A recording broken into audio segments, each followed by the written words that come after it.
Donc nous comptons beaucoup plus sur la solidarité de la corporation des médias pour pouvoir relayer cet événement. En tout cas, nous lançons aujourd'hui, vous nous accompagnerez jusqu'à sa chute le 31 décembre dans un site qui sera précisé par nos autorités, soit au stade des martyrs, je ne sais pas, ça dépend, et vont nous donner les catastrophes. Voilà un peu les programmes de ce jour. C'est en quelque sorte symbolisé par ces logos des 30 ans d'évangélisation. Donc nous ne mettons pas l'accent sur l'anniversaire parce que dans les communs des mortels, dans l'esprit des communs des mortels, lorsqu'on parle d'anniversaire, Damage, Kolia, Komela, Kobina. Donc, alors qu'il s'agit beaucoup plus pour nous d'un nouveau défi pour que Sangomalam, qui est le tout premier média chrétien, puisse se maintenir et s'améliorer pour des perspectives d'avenir beaucoup plus radieuses en s'appuyant sur la nouvelle technologie. Voilà, nous allons suivre ces documentaires, essayer de suivre avec beaucoup d'attention pour que vous puissiez comprendre la suite de ces messages. Donc, le documentaire porte sur l'origine de Sangomalam. Comment ça a été créé, comment ça a été lancé. Et nous laissons le temps à la technique, l'espace à la technique pour lancer cette vidéo. Suivant. Bon, parfois la technique a ses caprices. Soyez patient. Ok, ça va venir.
c'est juste une vision pour partager la bonne nouvelle. En septembre 1999, Trio Sangomalam était né avec Jimmy, Paul, José, Tsassa.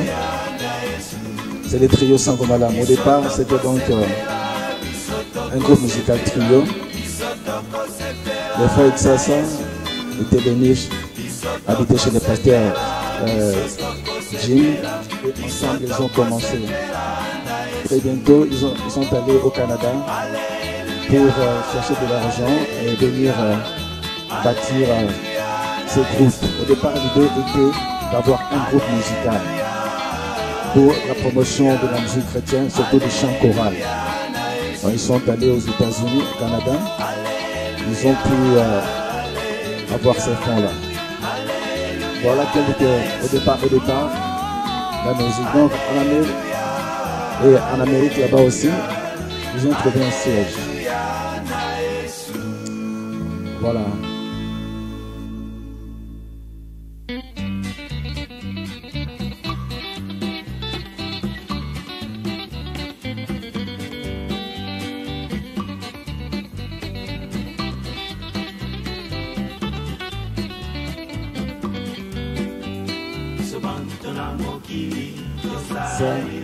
Ça, c'est au Canada.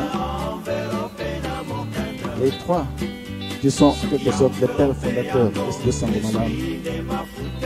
Aujourd'hui, ils habitent, sont devenus des Canadiens.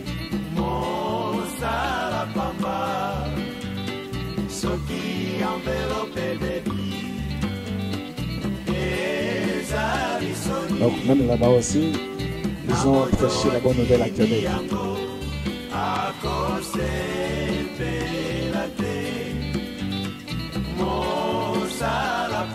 Ils sont arrivés aussi en Colombie, toujours aux États-Unis, pour prêcher la parole de Dieu. Leur vision, c'est toute l'Afrique. Ils ont circulé toute l'Afrique pour annoncer l'évangile tout en chantant. José Chassa, c'est lui le chef de l'orchestre, le leader. Là, c'est Paul, son frère, le technicien aussi. Il jouait la guitare et le vocal aussi au même moment.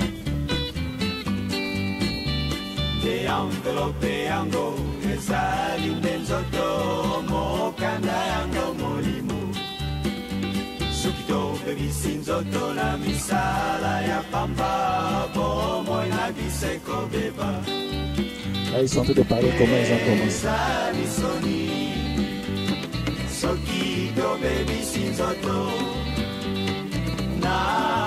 Ils ont finalement introduit aussi le synthé.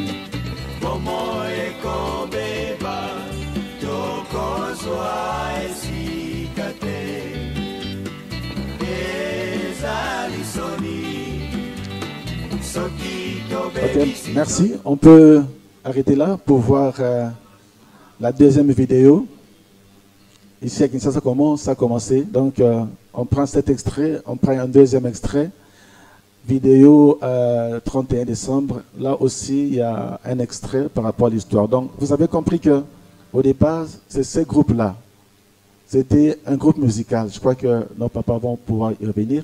Maintenant, voilà comment ça a évolué. Rapidement, juste 5 minutes, puis on commence la conférence.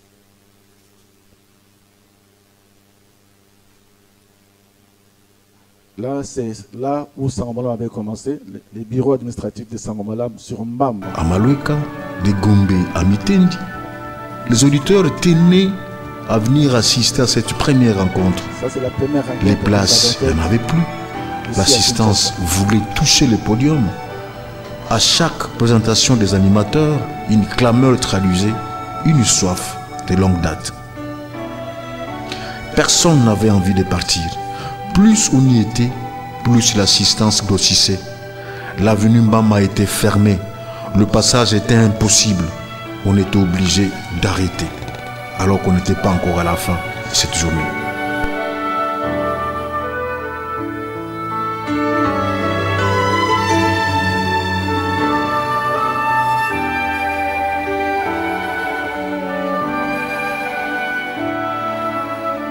Ici, il s'agit de la genèse des activités de proximité avec nos auditeurs, les bannes à notre Père. C'est le premier directeur général, Fouti Lemba.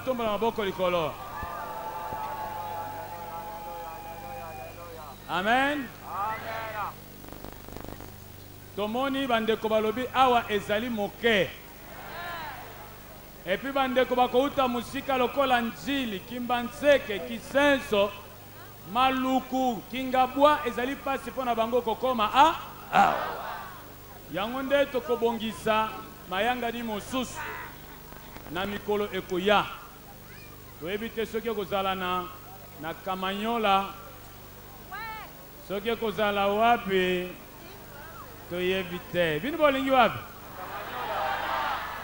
Bon, mokonzi na biso ayoki. Alléluia. Bongele meso. Quelques mois plus tard, en décembre 1996, l'église de la Borne a servi de cadre. Une fois de plus, l'endroit était insuffisant, compte tenu de la foule qui affluait à tout moment. Alors, il était devenu plus qu'évident qu'il serait plus opportun d'aller au stade de martyr. Mais ce n'était qu'un rêve. D'autres croyaient que c'est une utopie. Mais on a osé. Et la date choisie fut le 31 décembre 1997.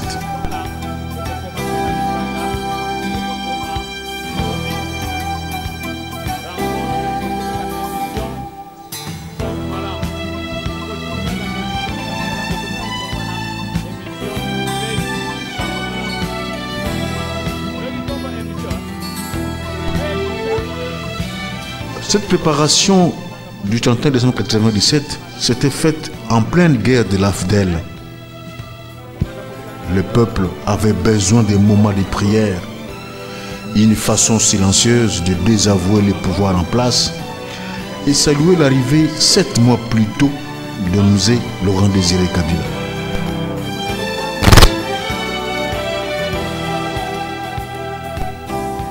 Ce changement à la tête du pays a beaucoup influé sur l'adhésion des Kinois et Brazzavillois à cette cause du 31 décembre. Et pour y arriver, aucun détail n'a été négligé. Toutes les églises de la capitale y étaient associées. La plus grande mobilisation d'ailleurs était l'œuvre de l'église de la Restauration de Sonny Mukwege, sans oublier tant d'autres. Tous les pasteurs et autres serviteurs de Kinshasa, de Brazzaville et même du Bas-Congo ont tenu et ont voulu que la préparation réussisse. Tous les musiciens regroupés dans un chœur ont exécuté ensemble les chansons en vogue pendant cette période. C'était pas qu'on voyait un défilé des orchestres, mais il y avait un chœur de tous les musiciens. On pouvait compter parmi eux Denis Ngonde, Patrice Ngoy Moussoko, Couple Bouloba, Rinon Vumbi, Matou Samuel, Couple Kibala et j'en passe. Dès 8 heures, le stade fut pris d'assaut en cette matinée du 31 décembre 1997. On peut arrêter là. C'est juste pour des besoins d'illustration. Merci. Les images peuvent circuler en off pour que nous puissions maintenant écouter les explications, n'est-ce pas, verbales par rapport à tout ce que vous venez de voir comme image. Alors nous avons la grâce d'avoir des responsables, des autorités qui sont là depuis 30 ans. C'est quand même une grâce, une longévité inespérée par rapport à ça. Vous savez, je ne sais pas s'il y a beaucoup de médias qui ont les mêmes responsables depuis le début jusqu'à ce moment. Donc, ils connaissent l'histoire des Sangolam comme leur poche. Évidemment, moi aussi, j'ai la grâce d'être là depuis le début comme directeur de programme. Ça fait quand même longtemps, 30 ans directeur de programme. Je crois que c'est le temps de passer aussi les relais aux autres. Voilà. À tout seigneur, tout honneur, nous allons laisser le micro au docteur Dieudonné Sita Lemba, le révérend docteur. C'est lui le représentant légal des studios Sangomalam. Il connaît l'histoire comme sa poche. Il va nous donner, il va lancer officiellement cette conférence de presse. parole donc au docteur. Mesdames et messieurs de la presse, que la paix et la grâce de notre Seigneur Jésus-Christ vous soient abondamment accordées. Merci pour votre présence en ces lieux. C'est lui Jésus qui nous a tous donné les souffles de vie en ces jours et qui a fait que notre chaîne de radio et télévision Studio Sangomalamu totalise 30 ans d'existence. Nous vous remercions du fond de notre cœur pour avoir répondu à notre invitation dans ce somptueux salon Kassai pour annoncer officiellement le lancement des activités marquant les 30 ans d'évangélisation de la radio Sangomalamu. Comme la toute première station radio privée et chrétienne dans l'aréopage des médias de la capitale de la RDC. Une histoire. En effet, c'est par l'arrêté ministériel numéro 04-MIP-0026-09-09-1994 que le ministère de l'Information et Presse avait accordé la licence d'exploitation autorisant le fonctionnement de la station de radio Sangomalamu. À l'origine de la radio Sangomalamu figure un nom, le révérend James Ronald Sawaski, un missionnaire canadien de la communauté évangélique de l'Alliance, en sigle CAC, qui, dans son département de l'évangélisation, avait mis sur pied un groupe musical connu sous l'appellation du trio Sangomalamu, dont il était le leader aux côtés de deux frères, Tchassa, Paul et José. Animé par le souci de produire et de promouvoir la musique chrétienne en RDC, il implantant un studio audio d'enregistrement moderne en 1989, qui avait commencé dans sa résidence avant de s'installer au Centre international d'évangélisation sur avenue Mbama numéro 21, qui sera longtemps le siège des studios Sangomalamu. C'est en 1994 que lui était venue l'idée de lancer une station de radio du même nom que son groupe musical pour annoncer l'évangile de Christ pour le salut des âmes, fortifier, affermir, édifier le corps du Christ par des prédications, des enseignements bibliques, des témoignages et diffuser de la musique chrétienne. D'où notre mission incarnée par le slogan « Jésus-Christ par les médias, c'est notre métier ». La radio s'était donc ajoutée au studio audio d'enregistrement musical et le lancement de la télé 6 ans plus tard pour constituer une ASBL dénommée les studios Sangomalamu Ministries en SSM, jouissant d'une personnalité juridique au terme de l'arrêté ministériel numéro 0386 bar CAB bar MIN bar 3 bar 2007 du 23 novembre 2007. Évolution des SSM. À son lancement en 1994, la radio avait un succès très spectaculaire du fait qu'elle était la première radio privée en concurrence directe avec le tout-puissant OZRT, aujourd'hui RTNC. les Quinois découvrant ainsi pour la première fois une radio qui diffusait exclusivement la parole de Dieu tout en distillant de la musique chrétienne qui n'était pas du tout en vogue en cette période. C'était rare d'écouter une radio. C'était la première fois après beaucoup d'années du règne des radios et télévisions nationales, être en face et en écoute d'une radio qui ne parlait que de la parole de Dieu et qui ne diffusait que la musique chrétienne, c'était quelque chose qui attirait l'étonnement de tous. D'où un engouement indicible de toute la population quinoise. Engouement qui n'était pas sans énerver le pouvoir de l'époque, qui n'avait pas hésité de la fermer avant de la rouvrir quelques mois plus tard. La neutralité de Sangomalamu vis-à-vis des confessions religieuses existantes était également une des raisons de la crédibilité dont il jouissait auprès de la population.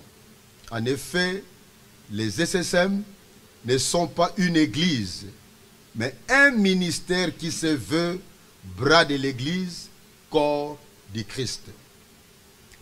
Un événement très important à souligner dans l'histoire des SM, c'est l'incendie du triste mémoire qui avait ravagé la radio le samedi 6 mars 1998.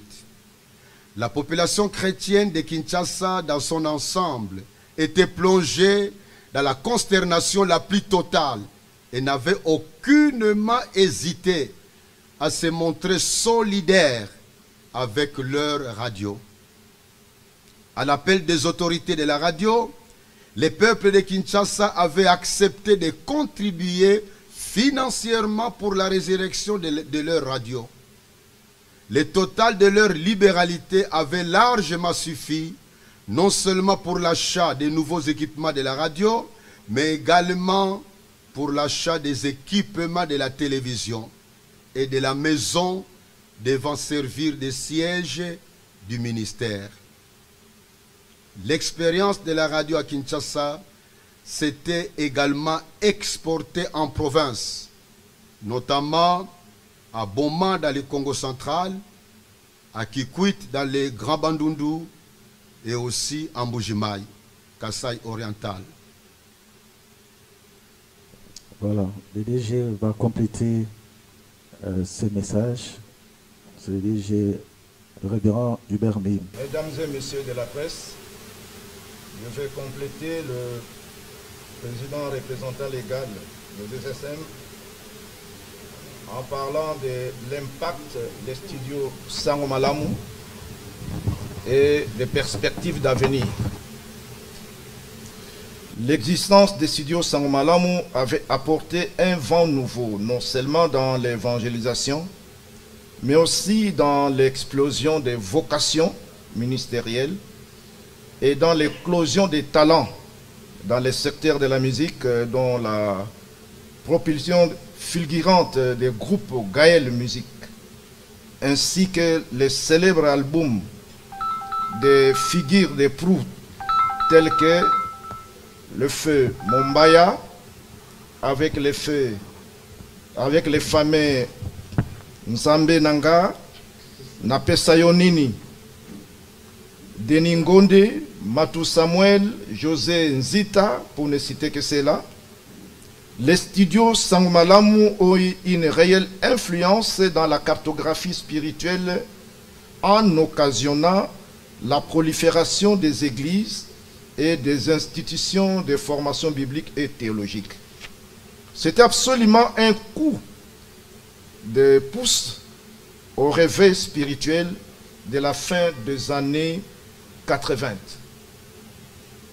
Les studios Sangomalamu étaient tellement incrustés dans le vécu de la majorité des chrétiens de Kinshasa et de Brazzaville qu'ils ne pouvaient s'en passer, surtout avec le programme de prière AMI, actions matinales d'intercession et de plusieurs autres émissions d'édification telles que les études bibliques, paroles de vie, Liloba na Bomoi, Tosepela Katina Yesu, dont presque toutes les maisons faisaient écho. Les églises et les ministères chrétiens désiraient tous collaborer avec les studios Sangmalam.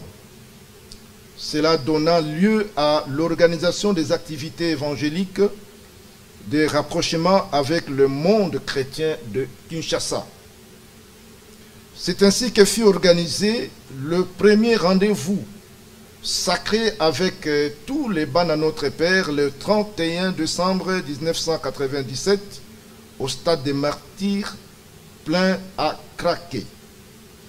Ces rendez-vous sacrés a continué à se pérenniser jusqu'à ce jour, à chaque fin de l'année, avec une thématique spécifique liée au contexte de l'année civile. Plusieurs autres activités ont été organisées par la suite, telles que les premiers dimanches de chaque mois, la veillée des prières de chaque troisième vendredi du mois, le plein évangile, Efata, école de ministère, etc. Les studios Sangmalam sont regardés dans la capitale congolaise comme une référence, c'est les pionniers dans le monde des médias chrétiens. Car par la suite, plusieurs organismes et ministères chrétiens ont eu à lancer leur propre chaîne.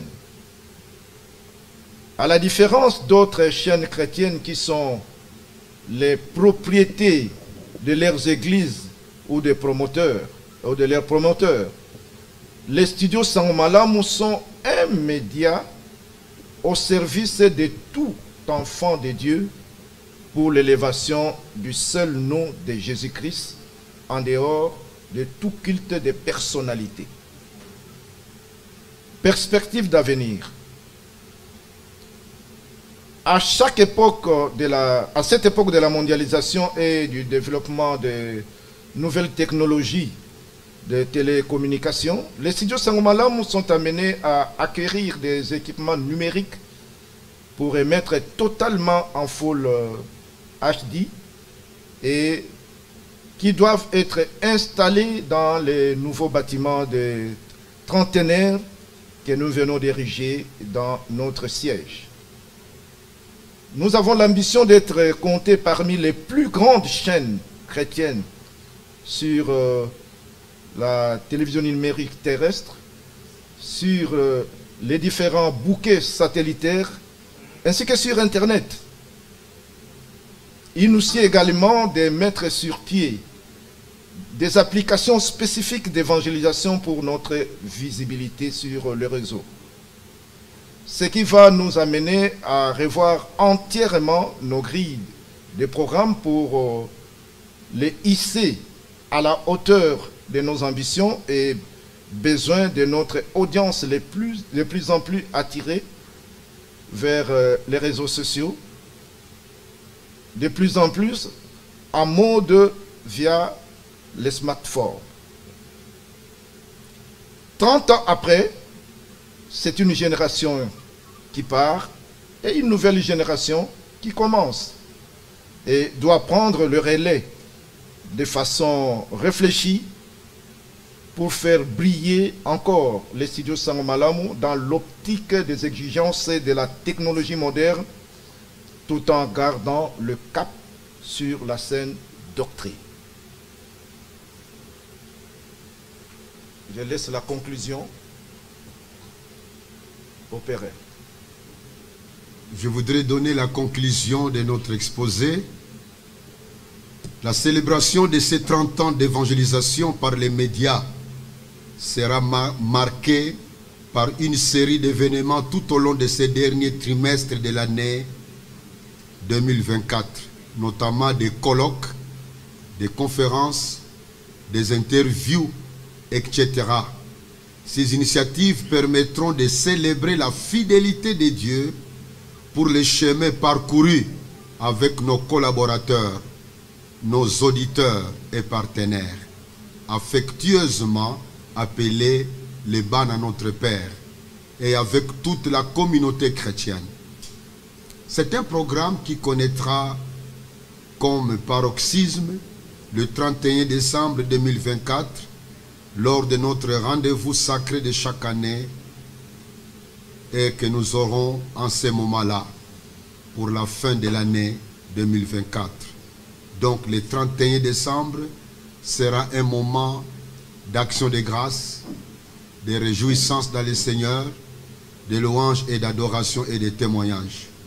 Nous vous invitons tous nos auditeurs, les serviteurs et servantes de Dieu, nos auditeurs et nos partenaires, affectueusement appelés les Ban à notre Père, ainsi que la communauté chrétienne de la RDC à se joindre à nous pour cette célébration à l'honneur du grand roi.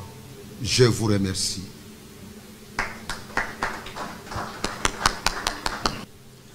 Merci beaucoup. Je vais résumer un peu ce que nos deux hauts responsables ont donné comme message pour à nous les hommes des médias. En fait, ils ont procédé brièvement l'historique de Studio Sangomalam, en mettant en exergue les noms des missionnaires, les révérends Jim Sawaski, que beaucoup connaissent parce qu'il était donc l'instigateur, le promoteur de cette radio. Au départ, c'était un groupe musical, Trio Sangomalam. Les frères Tsatsa, Paul et José, ils ont parcouru tout le pays pour évangéliser à travers la musique. Donc, après avoir parcouru, ils sont allés aux États-Unis, plutôt au Canada. Ils ont essayé de faire l'appel des fonds, ils ont réuni des fonds. Ils sont revenus pour monter un studio audio d'enregistrement de la musique. Parce qu'à l'époque, il n'y en avait pas. Il n'y avait même pas de musique chrétienne à l'époque. Donc c'est lui qui était le premier à lancer ce studio-là, parce que tous les musiciens sont passés pour faire des grands albums qui ont fait des succès grâce à ces studios-là. C'est en 1994 qu'il a eu l'idée de commencer une radio, évidemment encadrée par tous ces papas qui sont de départ, parce qu'en fait les studios Sangomalam sont l'œuvre de ces missionnaires-là qui est de la CAC. Et c'est lui-même qui avait commencé l'église du Rocher, où Papa Hubert Mihimi était déjà membre. Donc, ils sont au parfum de cette idée. Donc, on va pas mettre que Sangomalam, il était là pendant ce temps-là. Le docteur venait de la Hollande et il a croisé, il a rencontré cet événement. Et compte tenu de son expertise, il a intégré le groupe dès le départ pour lui donner cette forme-là. Donc, c'est en 1994 que la radio avait été. Voilà, c'est Jim Sawaski qui a lancé cette idée-là. En fait, c'est un ministère qui n'appartient à aucune église. C'est pour aider tous les ministères. Moi, là, j'ai aussi la grâce. J'étais un jeune garçon à leur côté là. Et ils m'ont donné la grâce d'être le tout premier directeur de programme. Jusqu'à aujourd'hui, je suis là. C'est une bonne chose, non? Parce que comme ils sont là, moi aussi, je suis là. Voilà. C'est en 98, il y a eu un incendie. Tellement qu'il y avait un engouement terrible dans la ville de Kinshasa. Nous-mêmes qui étions des journalistes à cette époque, à cette époque-là, on était comme des personnages mystiques, plutôt mythiques, je veux dire. Les gens cherchaient à nous voir et ne nous voyaient pas. Donc il y avait un engouement tel qu'il y avait une nécessité d'être en contact avec notre public. C'est ainsi qu'en 1995, il y a eu une première rencontre en bas Malaba. Ça n'avait même pas suffi parce que les gens étaient à l'extérieur. C'est ensuite qu'on est allé au stade. Alors juste après les festivités du stade, quelques mois après, la radio a pris feu. Les Kinois étaient dans la consternation et ils ont accepté de se mobiliser pour qu'on puisse ressusciter la radio. Et tout ce qu'ils avaient donné avait suffi pour les équipements nouveaux de la radio, pour les équipements de la télévision et aussi l'achat du bâtiment actuel de Sangomalam. Donc c'est ainsi qu'en 2000, la télévision va commencer. Donc lorsque nous parlons des studios Sangomalam, on voit la télévision, la radio et les studios d'enregistrement. Voilà pourquoi on parle des studios Sangomalam au pluriel. Alors, 30 ans après, c'est le moment du bilan. les responsables ont dit qu'il y a une série d'activités qui seront organisées, des colloques, des journées portes ouvertes, des conférences, des concerts qu'on va organiser par rapport à cet événement et que ça demande votre appui, les amis des médias, et aussi la contribution de tout et chacun. Aujourd'hui, ceux qui sont les autorités aujourd'hui qui nous dirigent, la plupart d'entre elles étaient des étudiants au campus quand la radio avait commencé. Et c'est aussi une occasion pour nous de les défier 30 ans après. Qu'est-ce qu'il faut faire pour ce ministère? Nous devons absolument nous moderniser. Voilà un peu, en bref, la quintessence de ces messages. Maintenant là, on vous donne, nous avons quelques 20 minutes peut-être pour échange, si vous avez des questions à nous poser. Parce qu'à part ces discours, nos responsables ont lancé effectivement les activités de la célébration des 30 ans d'évangélisation. Voilà. Vous êtes là. Si vous avez une question de précision, essayez de poser. Vous vous présentez et puis vous posez votre question. Les deux sont là pour nous aider à répondre. On commence par... Merci, présentez-vous. Je suis Jean-Jacques Mouladika de la télévision catholique Elikia. Ah, Elikia, ok. Ma question s'adresse au docteur. Quelle est la relation entre le studio Sangmalamu et l'ECC, l'église catholique du Congo? Sorry, l'église du Christ au Congo.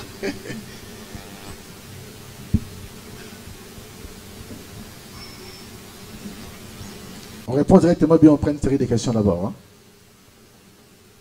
On prend une série de questions, puis après. Bonjour, moi c'est Merod Kamba, cumular.cd, je suis journaliste. Alors ma question s'adresse aux autorités de SSM. Après avoir fait 30 ans, on se rend compte qu'il y a eu des difficultés que vous avez rencontrées personnellement et pendant les activités et tout. Quelles sont les difficultés que vous avez rencontrées personnellement pendant les activités qui ont été un peu plus difficiles à régler pendant le déroulement de la radio et des studios et tout? Merci. Et là c'est Cumular. Ça c'est un média en ligne. Oui, une autre question?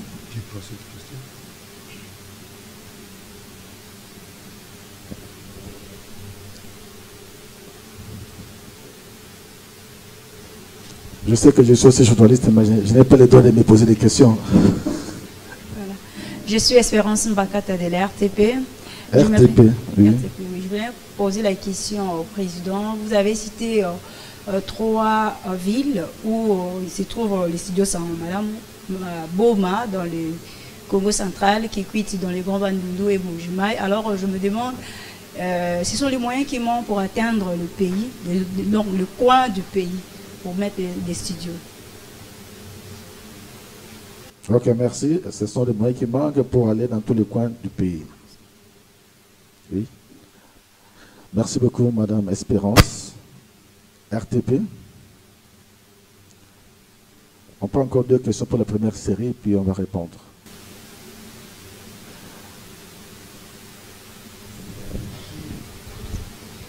Bonjour.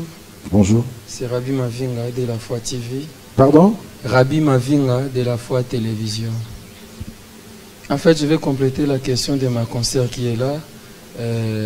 Ce sont les moyens qui manquent. Et pour la compléter, je dirais, c'est sur base de quoi? Les critères pour aller dans les villes citées, Kikwit, Boma et puis Kassai. Parce que nous en avons encore.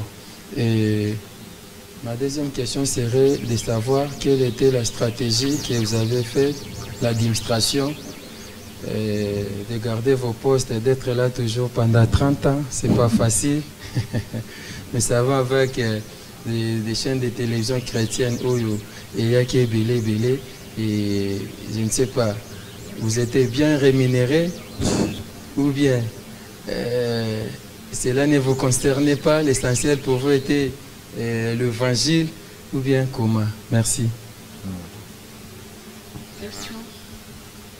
Oui, on prend Bonjour, moi c'est Madame Christine de la télévision catholique Elika.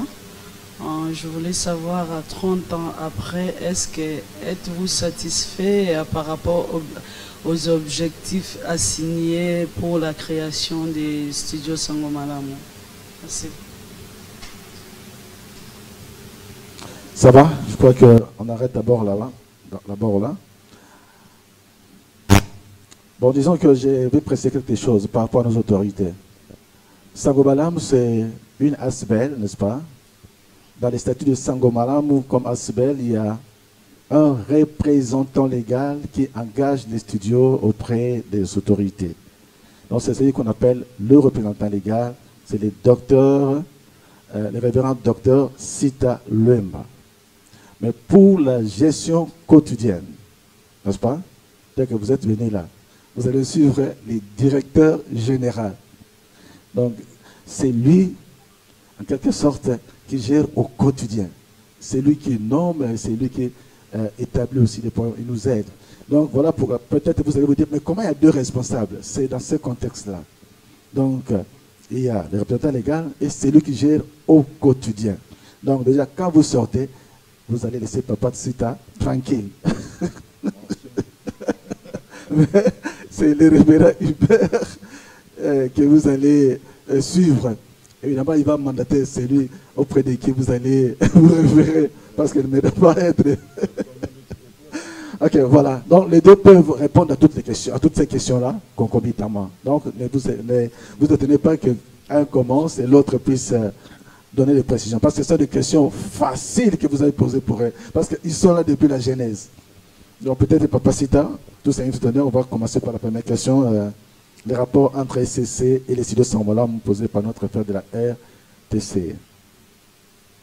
Merci pour la question de la relation entre Sangomalamu et l'SCC. En fait, comme on l'a écouté, l'œuvre est née dans un milieu qui appartient à l'SCC. Dans la CAC, une des communautés de l'SCC. Mais même si l'œuvre est née là-bas, l'œuvre est pour tout le monde. C'est comme ça que dans nos rencontres, nous avons toujours reçu, comme il s'agit d'un bien-aimé de la radio catholique qui a posé la question, nous avons beaucoup de frères et sœurs qui viennent du milieu catholique. Et du point de vue, et qui travaillent même parmi nous. Nous avons quelqu'un qui est catholique, qui travaille dans nos milieux, dans le studio Sangomalamu, radio ou télévision. C'est elle d'ailleurs la responsable de la télévision. Donc, mais la relation qui est entre SCC et Sangomalamu du point de vue officiel, c'est que Sangomalamu est membre du synode provincial de l'SCC. Il y a des démarches pour que nous devenions membres du synode national. C'est simple, c'est tout à fait normal qu'on appartienne à un groupe précis pour des raisons évidentes quand il y a des problèmes à résoudre ou même des choses à partager ensemble. C'est notre premier partenaire, l'SCC. Voilà ce que je peux dire. Je ne sais pas si... Je laisse la question suivante. Merci. Les difficultés affrontées pendant les 30 ans, évidemment, maintenir l'œuvre de telle envergure dans la multiplicité des médias pendant 30 ans n'est pas facile. Nous avons fait face à plusieurs difficultés dès le départ. La première difficulté, je pense que vous ne pouvez pas vous en douter, ce sont les difficultés financières. En tant qu'ASBEL, nous vivons des dons, des offrandes, et tout cela dépend des contextes de chaque saison. Ça, c'est la première difficulté. La deuxième difficulté aussi, nous avons commencé comme pionniers. Pionniers en tant que ministère chrétien dans les médias. pionnier en tant que studio, pionnier dans tout ce qui est exercice de l'évangélisation par le média, que vous avez suivi. Dans l'espace chrétien au Congo, nous sommes pratiquement les premiers à aller au stade en tant que média. Il s'est fait qu'après, il y a eu plusieurs initiatives aussi dans le domaine de médias chrétiens. Ce qui fait que l'engouement du départ n'était plus. Il y en a qui se posent peut-être cette question pour savoir pourquoi les rythmes du départ n'est pas être soutenus jusqu'à aujourd'hui, mais si au départ nous étions dans l'espace chrétien les seuls à organiser des activités de cette ampleur, aujourd'hui on peut en compter, je pense, plus de 50. Vous connaissez vous-même, il y a combien de chaînes? S'il y a plus de 200, 400 chaînes, il y a au moins une cinquantaine de chaînes chrétiennes. C'est aussi une difficulté pour nous maintenir dans ces contextes. Relève de beaucoup de résilience. Et pour cette raison que nous rendons grâce à Dieu, en réalité, il n'y a que lui qui nous a maintenus dans ces contextes difficiles. Et il faut tenir compte aussi du changement de la technologie. Il y a la nouvelle technologie qui se met en place. On est parti de l'analogie aujourd'hui au TNT. C'est pas facile. À la télévision, il reste numérique, il fallait changer, renouveler les équipements. Ça n'a pas été un parcours facile. C'est par la grâce de Dieu aussi que nous sommes arrivés à ça. Mais si ça devrait dépendre de nous avec tous les moyens qu'il fallait mettre, je ne me rappelle à un moment, si le Père se souvient encore, on nous parlait de 400 000 $, 500 000 $ pour basculer. Mais nous y sommes par la grâce de Dieu. Ça démontre que cette chaîne appartient à Dieu. Voilà, il y a les difficultés aussi d'adaptation du personnel régulièrement. Quand la technologie change, le personnel aussi doit s'adapter. La formation doit suivre. Je peux dire, il faut toujours remettre à niveau le personnel. Et pendant 30 ans, imaginez un peu, il y a toute une génération qui passe. Aujourd'hui, nous parlons de la génération Android. C'est tout à fait normal que nous puissions, à cette occasion, passer aussi les bâtons à la nouvelle génération qui maîtrise mieux cette technologie et que nous n'avons pas connue. Personnellement, j'ai eu la grâce de les connaître en tant qu'ingénieur civil au départ.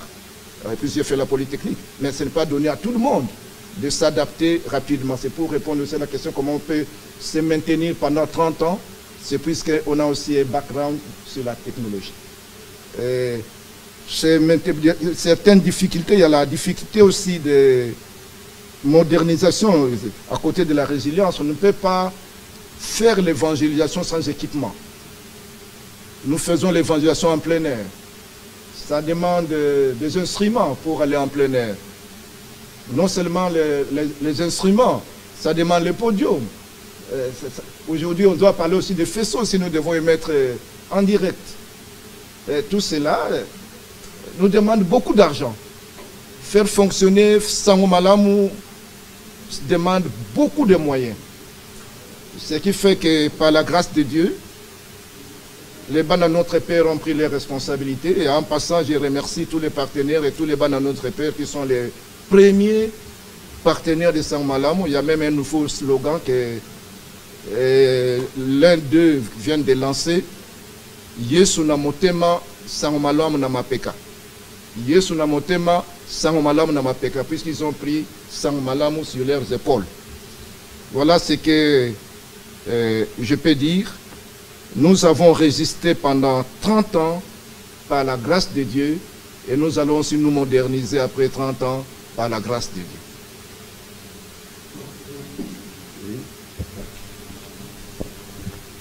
Troisième question de Madame Espérance. 3 villes seulement jusqu'à présent. Quelles sont les difficultés que nous avons eues pour ne pas nous étendre dans d'autres villes? En fait, quand Sangomalam a commencé, elle a commencé ici à Kinshasa, nous avions la vision, quand je dis nous, c'est Sangomalam, nous avions la vision d'aller dans toutes les provinces. C'est comme ça que on avait commencé par le Congo central, dans la ville de Boma.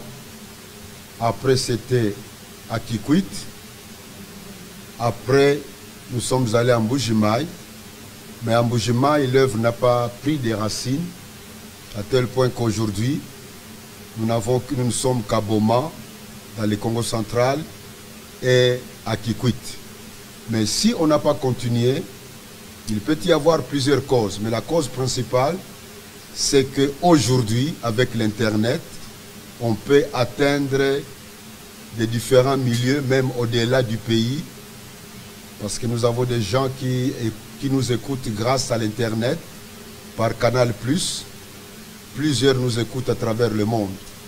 Ce qui fait que cet élan de nous implanter en tant que Sangomalam, avec du personnel, avec du matériel, n'est plus une nécessité à cause du développement de la technologie. C'est ça la réponse la plus simple à donner. Par exemple, à Boma, il continue à réclamer que nous allions à Matadi, mais il est démontré qu'il y a des gens qui nous suivent aussi, et à Boma et à Matadi, sans utiliser la station que nous avons à Boma. Nous avons des gens qui réagissent depuis Tchad, en Djamena. Nous avons des gens qui réagissent même en Guinée, dans d'autres pays d'Afrique, ou même en dehors de l'Afrique. Voilà pourquoi cet élan d'aller ailleurs n'a pas été poursuivi. Je vais parler du point 4 et le DG pourra ajouter quelle stratégie pour rester toujours là où nous sommes en tant que responsables. Je voudrais préciser ici que nous ne sommes pas les premiers responsables de Sangomalam. C'est vrai que quand l'œuvre a commencé,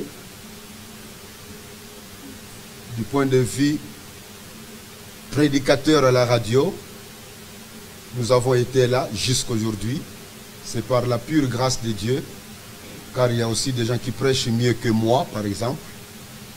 Mais nous avons eu aussi d'autres responsables. Quand Sangomalam a commencé, le premier président représentant légal, c'était le révérend Babaka, qui nous a déjà quittés. Et le premier DG, c'est le révérend docteur Foutilwemba. Et après, il y a eu des changements d'autres représentants légaux ou d'autres DG. Même lui-même, Sawaski, à un moment donné, il a joué aussi le rôle d'être président représentant légal. Donc, il y a eu des changements, mais depuis un certain temps, on avait gardé la stabilité parce que Sangomalam est appelé à passer l'éponge des responsables à d'autres responsables. Mais pour cela, il faut aller lentement afin qu'on ne brise pas la relation entre les nouveaux et les anciens. Donc nous sommes dans la phase de transition afin de laisser nos responsabilités à la génération future, à la jeune génération, pour amener l'œuvre là où Dieu voudra l'amener par eux. Je voulais un peu dire cela pour cette question numéro 4. Je laisse la parole à mon frère qui peut ajouter quelque chose, ou bien carrément la cinquième. Bon, le secret pour résister pendant 30 ans, je peux résumer ça peut-être en 3 mots. Premièrement, croire que l'œuvre appartient à Dieu. C'est lui le propriétaire. Nous ne sommes que les administrateurs. Et nous mettons les équipes de prière pour maintenir la vision. Jésus-Christ par les médias. Sur les médias, c'est notre vocation. Et en se maintenant dans cette vision, en faisant confiance à Jésus-Christ, il nous aide et il est notre seul secours. Deuxième secret, je peux dire, c'est la bonne gestion, la discipline et la volonté. Ça, c'est très important. Sans la bonne gestion de peu de moyens que les bandes à notre Père qui se sont appropriés de cette vision. Vous vous rappelez qu'en 1998, il y a eu incendie. Quand ça a pris feu, ce sont les bandes à notre Père qui se sont appropriés des studios Sangomalamu, qui ont mis de leurs moyens. Et il a été question de très bien gérer ces moyens, comme il a été dit ici. De la cendre de cet incendie est sortie non seulement la radio qui a brûlé, mais aussi l'achat de la parcelle, là où nous sommes aujourd'hui, là où le siège, et non seulement le siège, mais aussi la télé. Donc de cette cendre est sortie la forme que nous avons aujourd'hui, et cela émane surtout de la bonne gestion. Et la discipline, à la discipline, il y a aussi les agents, tous ceux qui travaillent. Là, il faut beaucoup les acclamer, puis ce n'est pas facile. Tel que Godé Mongala, qui a fait pratiquement 30 ans là-bas, et il y a bien d'autres. Les maintenir, ce n'est pas facile. Je pense que Sangomalamu est l'une des rares chaînes qui a un personnel avec contrat, l'une des rares chaînes qui donne une rémunération régulière, et l'une des rares chaînes, si vous pouvez mener vos enquêtes, qui a pu donner aussi les crédits à certains agents, je pense plus de la moitié à un chez lui. Alors quand les gens qui travaillent sont stables, je pense qu'ils peuvent donner un bon rendement. Voilà les secrets. Voilà. Il y a encore une question? Oui. Christine indique, êtes-vous satisfait des objectifs que vous êtes assignés 30 ans après? Si nous sommes satisfaits, oui, dans un premier temps, et je dirais aussi non. Le oui, c'est que nous restons fidèles à l'objectif principal, qui est celui de proclamer l'évangile et de former des disciples par le média. Nous sommes heureux de notre constance dans ces domaines-là, parce que, comme certains le savent, nous vivons une époque où il y a beaucoup de confusion spirituelle, de confusion doctrinale, de confusion morale. Il y a beaucoup de mutations en termes de réflexion ou même des objectifs à atteindre. Mais Dieu nous a fait grâce de rester fidèles à servir Jésus-Christ, qu'on soit dans la vallée des pleurs, des épreuves, ou sur la montagne des témoignages encourageants. Donc, pour l'objectif principal, nous sommes satisfaits. Mais de l'autre côté, quand je dis non, c'est parce que tout évolue. Nous pouvons être satisfaits en ce moment précis, du point de vue non matériel, mais il y a de nouveaux matériels qui sont sur le marché, qui rendent mieux service pour le travail. On a les désirs profonds de les acquérir. Et tant qu'on ne les a pas encore eus, la satisfaction ne peut pas être proclamée, être totale. Nous avons besoin de tout ce que le DG a souligné, la formation, la mise à niveau de nos agents. Nous avons besoin de terrains pour nos rencontres. Jusque-là, nous sommes des locataires et nous bénissons le Seigneur pour l'ECC qui continue à nous rendre service en nous louant son extérieur de la cathédrale. Mais nous aspirons à avoir notre propre terrain. Nous croyons que Dieu nous les donnera. Donc il y a des besoins qui ne sont pas encore satisfaits, qui font que nous ne sommes pas encore satisfaits totalement. Mais il y a aussi de l'autre côté, c'est que Dieu nous aide à voir comment les choses marchent. Nous pouvons dire, Seigneur, tu es fidèle et nous te resterons consacrés. Oui. Voilà, je crois que c'est la fin de la première série. Nous sommes donc à la dernière série. Cette fois-ci, essayons d'être très brefs parce que le temps commence à nous manquer. Donc, s'il y a quelques questions, oui. Micro, vous vous présentez. Je crois que cette fois-ci même, les réponses seront beaucoup plus courtes parce que vous connaissez déjà l'essentiel. Ok, présentez-vous.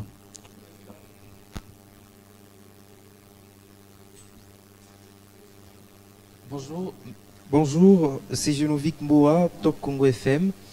Une petite question, ce n'est pas facile de résister pendant 30 ans. Comment vous faites face à la résistance des médias en ligne et de l'armée numérique? Merci. Ok.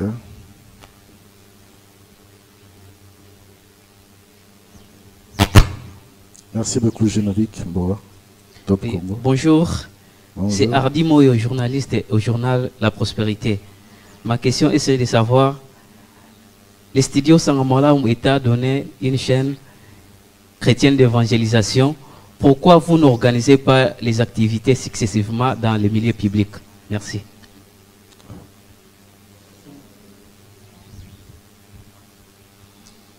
Merci, c'est Nana Bona de la RTGA.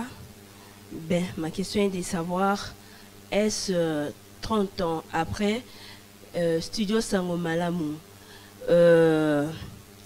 a reculé en ce qui concerne la situation politique du pays?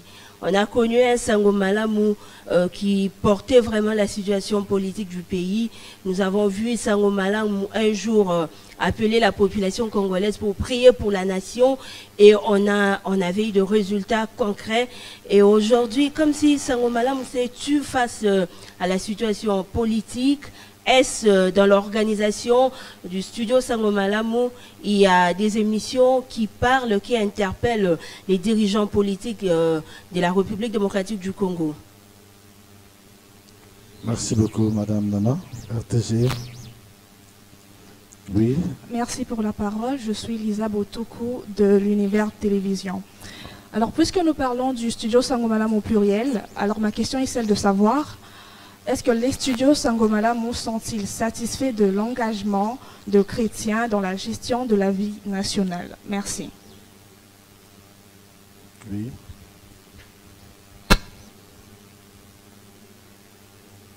Une dernière question. On doit pouvoir s'arrêter. Merci. Israël Bouana, cité missionnaire aux Ana Télévision. Comment pensez-vous toucher les nouveaux auditeurs, en particulier les jeunes, tout en sachant que notre pays est rempli de jeunes? Deuxième question, parce que j'en ai deux.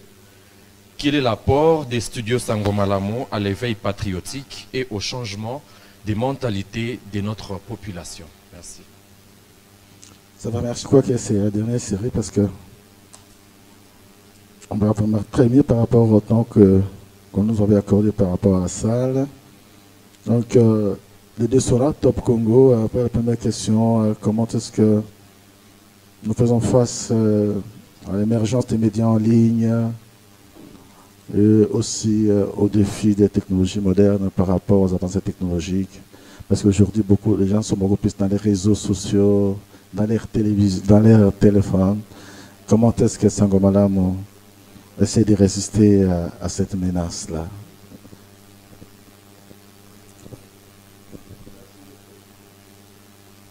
Je pense que c'est une question très pertinente. Effectivement, nous constatons qu'avec l'évolution technologique, rester fixé à l'écran pendant longtemps des télévisions est devenu un défi. Tout le monde est attaché à son téléphone et là, il a toutes les informations en temps réel. Consacrer encore beaucoup de temps à la télé pour s'édifier sur les plans spirituels, c'est un grand défi. Nous en sommes très conscients. Aujourd'hui, il y a beaucoup de distractions partant des réseaux sociaux. Du matin au soir, vous recevez n'importe quoi, même si vous ne le voulez pas. Ça vous visite, ça tombe de soi-même. Nous tenons compte de cette réalité. Je pense que la bonne façon de tenir compte de cette réalité, c'est de ne pas les ignorer. Et nous gardons le cap dans ce sens que nous devons aussi avertir les bancs de notre Père, si pas tous les chrétiens. Ils doivent aussi utiliser les réseaux sociaux pour s'édifier. Et Sangmalamu est obligé d'y accéder. Nous devons aussi propager la bonne nouvelle du Seigneur Jésus par ces médias, par les réseaux sociaux. Nous devons accéder à ça. C'est pour ça que nous parlons de la modernisation. Dans le chapitre de modernisation, effectivement, quand nous parlons de la remise à niveau même de notre personnel, nous visons justement l'appropriation aussi de cette technologie. Et nous devons y accéder. Je pense qu'il y a même un programme d'envoyer quelques personnes déjà en formation, même à l'extérieur, pour s'adapter. Nous devons nous adapter, sinon nous allons disparaître. Voilà.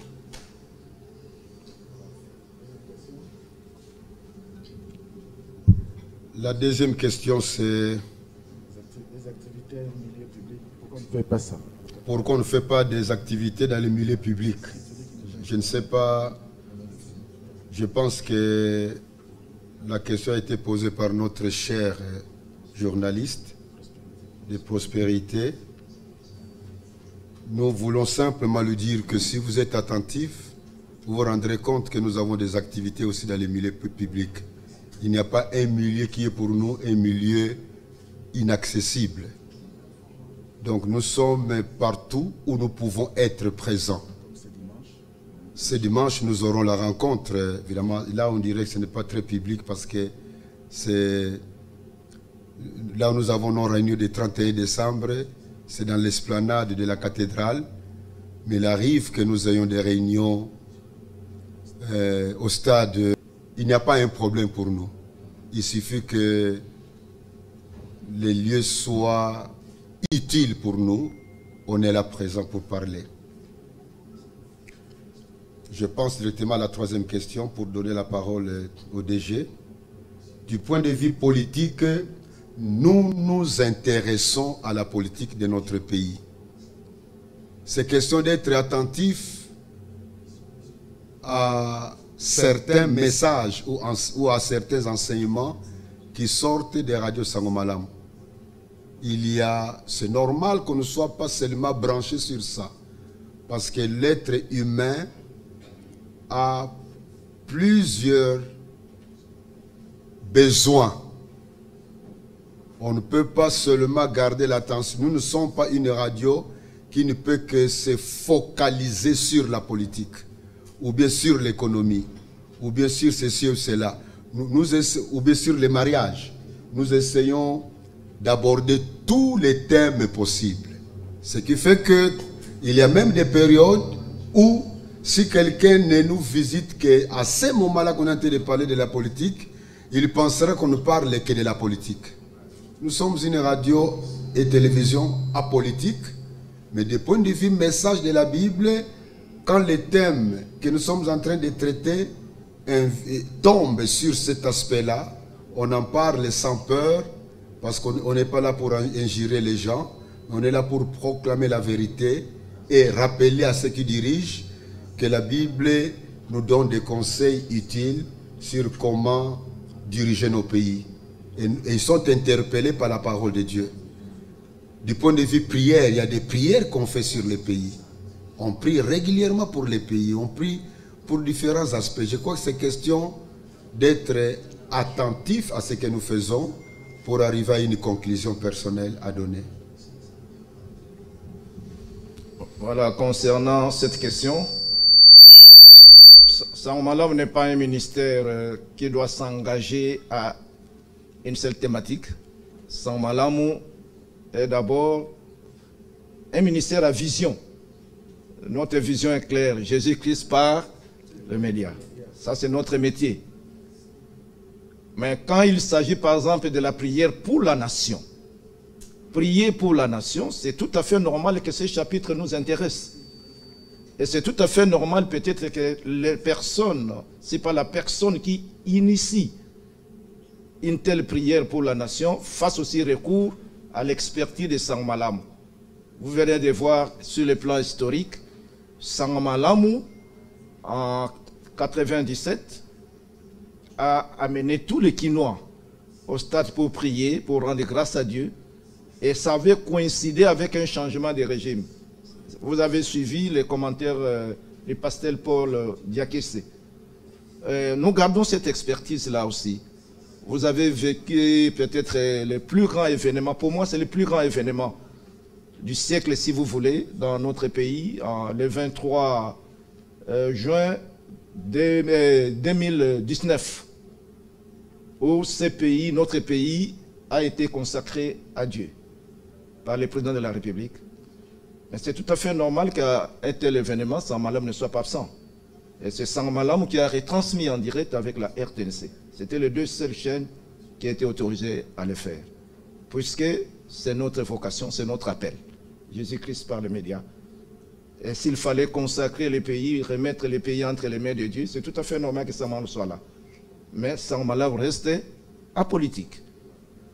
Voilà ce que je peux dire à ce sujet. Les émissions édifient tout le monde, et les chrétiens et les païens, mais pour nous les païens, pour les païens c'est l'évangélisation, pour les chrétiens c'est l'édification. Nous avons plusieurs émissions, comme Papa Sitala dit tout à l'heure, c'est la parole de Dieu qui transforme, c'est la parole de Dieu qui ramène les cœurs des hommes vers Dieu, c'est la parole de Dieu que nous essayons de faire pénétrer au mental et au cognitif du Congolais dans l'espoir de multiplier le nombre de justes, puisque quand le nombre de justes augmente, le peuple sera dans la joie. Ça, c'est notre but, c'est multiplier le nombre de justes en communiquant la parole de Dieu. Voilà ce que nous pouvons dire. Donc, nous sommes effectivement intéressés sur le leadership des nations à travers Sang Malamu, à travers nos messages. Qui voudrait savoir si Sang Malamu, en tant que tête des pros des médias chrétiens, serait satisfait de l'engagement des chrétiens dans la vie nationale, je pense la vie politique, la prestation des chrétiens au niveau gouvernemental, au niveau des institutions. Est-ce que vous êtes satisfait, Sang Malamu est satisfait? Oui, je répondrai à deux niveaux. Peut-être le Père elle pourra me clôturer dans ça. Satisfait, je ne pense pas. C'est un problème, je peux dire, de la crise de leadership que le Seigneur Jésus est venu relever. Depuis son arrivée sur la terre, il est venu justement pour relever un défi de gestion, un défi multiple, un défi d'excellence. Puisque ces défis existent, et tant que ça existera, nous allons continuer à évangéliser. Nous évangélisons pour changer les mentalités, nous évangélisons pour amener les gens à l'intégrité, nous évangélisons de telle manière que les gens craignent Dieu, et nous évangélisons aussi dans le but d'avoir des gens crédibles. Notre souhait est qu'il y ait des gens crédibles, c'est-à-dire les gens compétents, et à côté de la compétence, ils ont l'intégrité. La compétence et l'intégrité amènent la crédibilité, et quelqu'un qui travaille au style de Joseph, le fils de Jacob, dans la présence de Dieu, tout va lui réussir.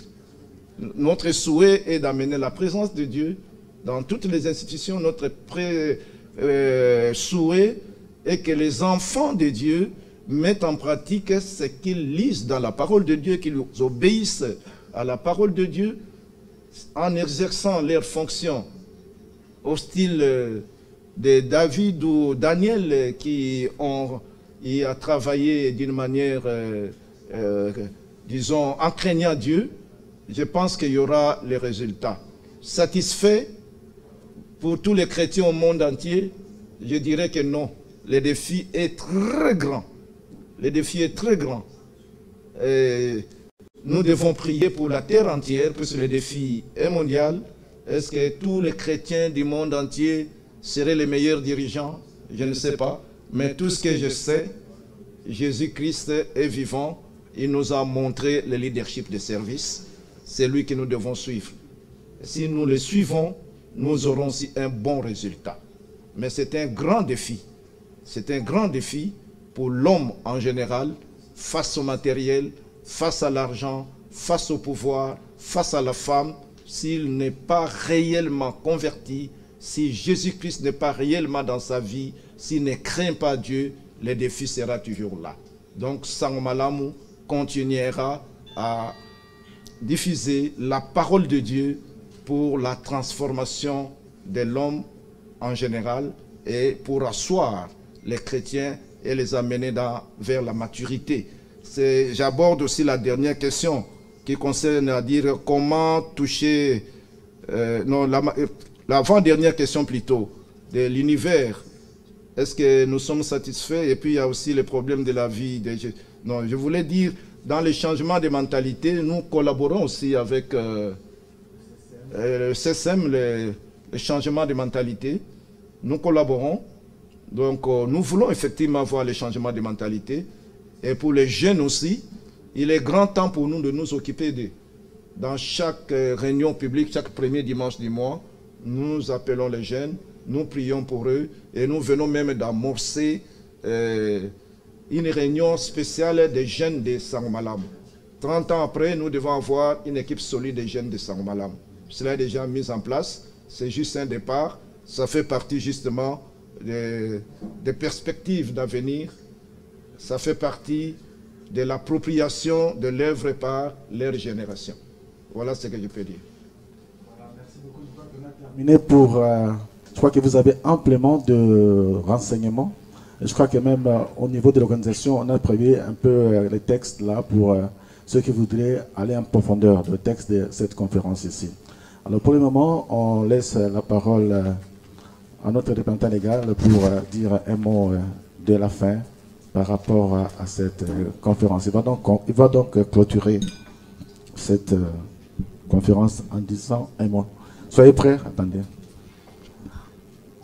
Donc, juste après, je crois qu'il y a un petit buffet là. Bon. D'abord, nous remercions chacun de vous d'être venu à cette rencontre. Et merci pour les journalistes qui se sont déplacés pour nous tendre la main à la collaboration pour que ce que nous voudrions faire pendant ce trimestre soit bien fait jusqu'à ce que le 31 décembre nous ayons une grande fête.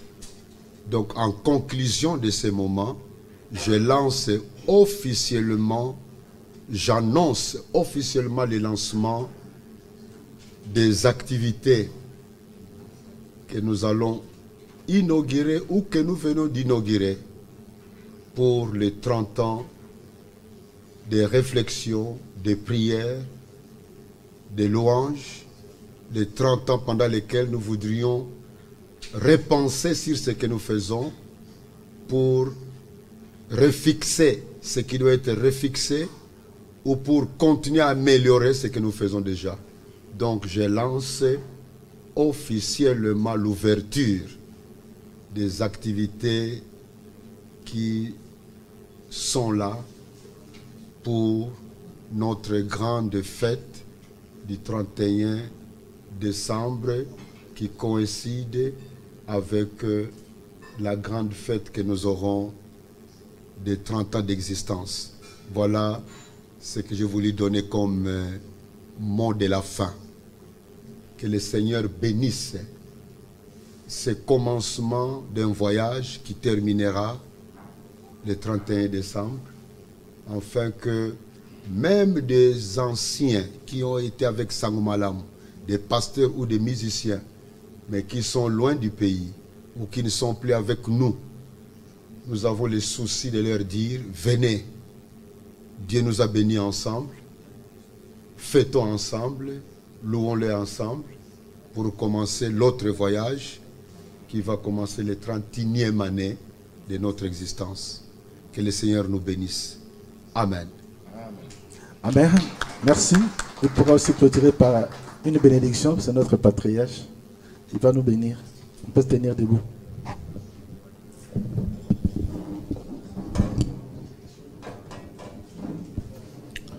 Je voudrais prier. Dieu notre Père, c'est toi le fondateur de Sangomalamu. C'est toi le créateur de chacun de nous. C'est toi le soutien de nos vies. C'est toi qui as gardé pendant 30 ans ce ministère, les studios Sangomalamu. Nous sommes heureux de nous retrouver dans ce beau cadre ici. Pour que ton nom soit élevé, nous nous donnons encore à toi et nous prions que tu nous bénisses davantage. Bénis chacun de nous. Bénis nos matériels de travail pour toutes nos radios et télévisions représentées en ces lieux. Bénis aussi cet hôtel qui nous a donné ce beau cadre. Merci de nous donner à tous une bonne santé pour que nous participions efficacement à préparer la grande festivité pour les 30 ans d'existence de Sangomalamu. Que toute la gloire te revienne, à toi seul qui vis et règne dans tous les siècles des siècles. Amen. Voilà, merci, nous sommes à la fin.